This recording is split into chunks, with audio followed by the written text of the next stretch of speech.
Malamnya, aku pulang dari kelas ke Kediri. Dia bawa hostel. Aku berjalan ke Kediri. Nama hostel.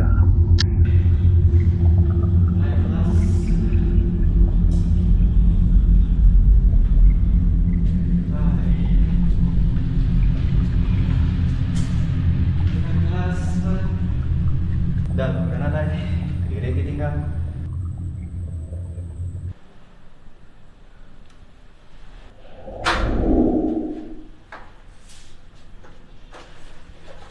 Alamak.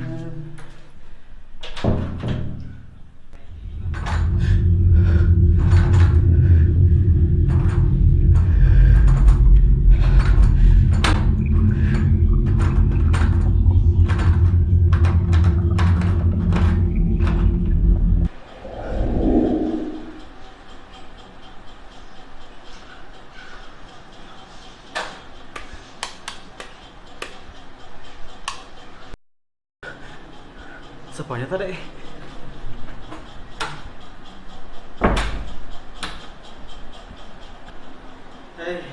Dah lah, Kediri dia untuk kurang ada.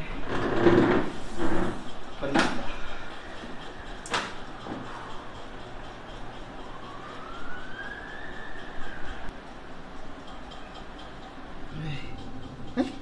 Ada air tak?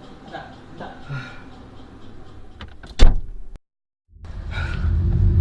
Nama tu hidup dia, Rek.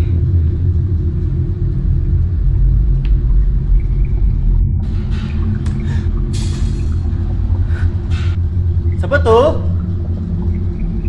Siapanya? Woi.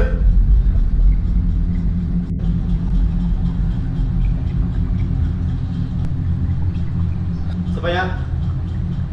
Woi. Siapa namanya?